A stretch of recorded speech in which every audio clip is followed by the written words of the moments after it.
flipping a towel over his shoulder as he winked at Emma. She wasn't sure why the declaration comforted her. Maybe she was so desperate for a place to belong in the world that she'd grab on to any alliance to call her own. "That's nice." The woman eyed Emma's shot glass. "I'll have what she's having." "1 glass of liquid forget your troubles, coming right up." Al stepped away to pour the drink, and the woman breathed out a soft laugh. "Does it really work like that?" The woman sounded so hopeful, Emma's teeth clenched in response.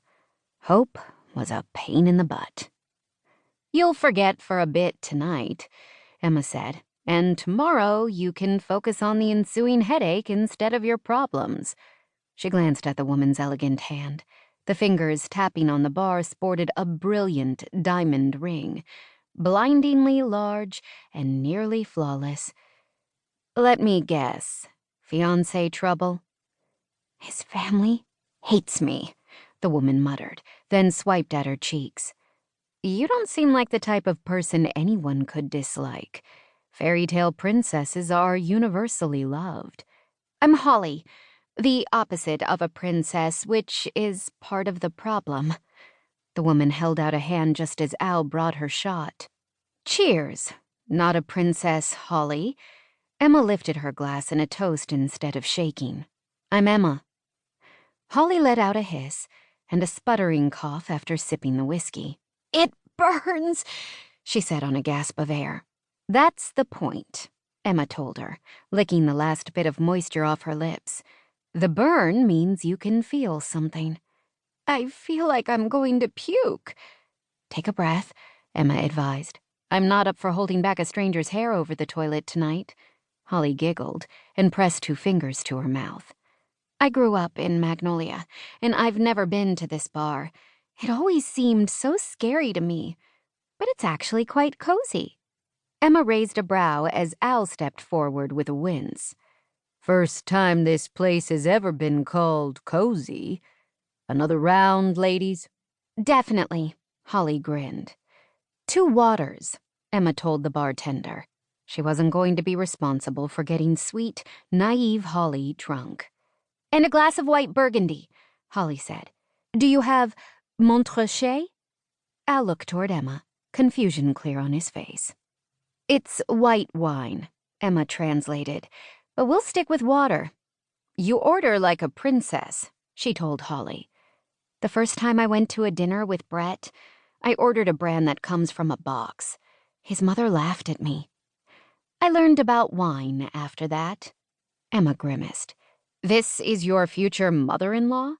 I hope she lives on the other side of the country. She lives a couple of streets over from Brett's house outside of Boston, although we'll be in D.C. most of the time since—" Holly squeezed shut her eyes. "If he doesn't break up with me because I'm acting so crazy. His family has been pressuring him to ditch me since we met. I'm nowhere near a princess. I'm a girl from a small town who doesn't even have a college degree." She shrugged. "I'm a nail technician." "You have nice nails," Emma said. "I noticed right away." Holly laughed without humor. "Brett and I met when he came into the salon for a manicure." "Your husband-to-be gets manicures?" "He had an appearance." "Is he an actual prince or a movie star or something?" "Something," Holly whispered. Al brought their waters. "Still good?" "Yes, thank you." Emma gave the other woman an arch look when the bartender walked away.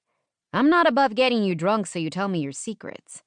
Talking to Holly was the best distraction she'd had from her own troubles in weeks. "He's in politics," Holly said, almost apologetically. "What kind of politics?" "The U.S. senator kind?" Holly bit down on her lower lip. "Your fiancé is a senator?" "From Massachusetts." "Wait." Emma felt her mouth drop open. "Are you engaged to Brett Carmichael?" Holly nodded. "How old are you?" Emma's shock over that simple nod made her forget her manners. 24? He's 12 years older than me. His mom hates that, too. "You know his family is like the second coming of the Kennedys, right?" "I don't